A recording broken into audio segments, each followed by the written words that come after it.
Hi, I'm Mark Steinbrück with OurChurch.com, and on this video I want to talk about what determines the price of a website. The most common question I'm asked when talking with someone about a website is how much it's going to cost. So let's talk about what are the things that go into determining the cost of a website. Number one, is it a consultative approach or is it a cookie cutter process? Are you communicating only by email or just through a series of forums, or are you actually able to talk with the person who's building your website? Are you having live discussions to talk about the purpose, the goal, the mission of your website? If you are, then it's more of a consultative approach than a cookie cutter process. And also, is your input being considered in the building process, or is the developer dictating what your site will be like? If the developer is dictating what the site is going to be like, then it's most likely a cookie cutter process. Number two, content mapping. A lot of people don't know what content mapping is, and it's simply the process of listing or mapping all the pages that you will have on your website. This is a step that most companies either don't understand, don't recognize the importance of, and therefore leave it out. But it is a very important step for a couple of reasons. First of all, it helps the designer understand what the focus of your website will be. If you look at all the content of the website, you will be able to see exactly what kind of purpose or what the mission or the goals of the website will be. But secondly, it also is extremely helpful for you, the customer, to think about all the content that you will need to create. And this may give you the opportunity to go to other people within the organization to start providing some of that content so that when it's ready to be entered into the website, that you have it. The number three thing that goes into determining the price of a website is the design. Is it a already pre-made design or template?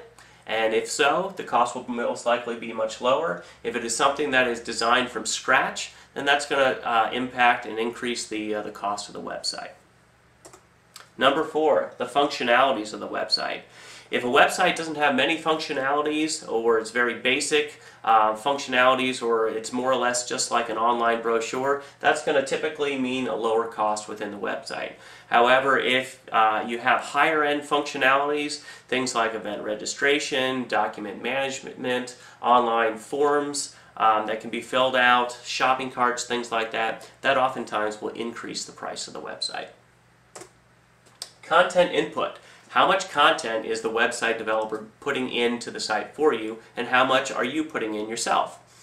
Simply put, the more time that the developer has to spend putting content into the website, the more he's going to charge you or she's going to charge you. If they are not putting a whole lot of content in and you're doing that mostly on your own, that will typically keep the cost lower. Number six, training.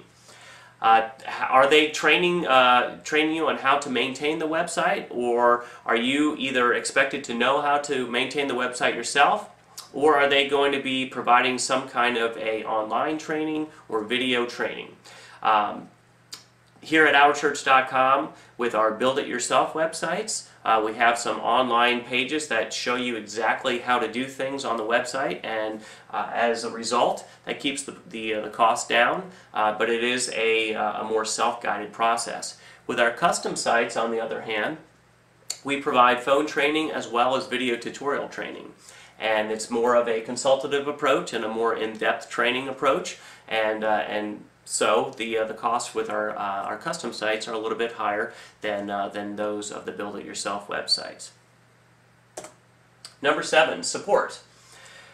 Does the website include any support at all? And if so, how is the support provided? Are they providing it via email, via phone, via help desk, and are they doing it by online or email support? And typically, if you're getting phone support, then that will usually have a higher cost, whereas if there's online or email support only, or only help pages, that typically will result in a lower cost. And lastly, hosting, email, and domain name. Are they providing that as well? Is that included in the cost of the website? So, are you receiving email at your domain name? Are you including hosting as part of the package, the price, or is that something separate? And does it include the registration of your domain name? Or is that something that you have to either buy from another company or pay extra for? All these items need to be factored into the cost of the website. So in summary, the things that determine the price of a website: is it a consultative approach or a cookie cutter process? Is there content mapping that's included? What's the design? Is it pre-made or custom? What kind of functionalities are being included? Content input. Are you putting a lot of content in, or are they putting a lot in for you? What kind of training are they providing? What kind of support is included? And what kind of hosting, email, or domain name registration is included? So I hope that you found this video informative and helpful. Please contact us at OurChurch.com if we can help you in determining what we can do to help you achieve your goals and your missions online through a website. Thank you very much.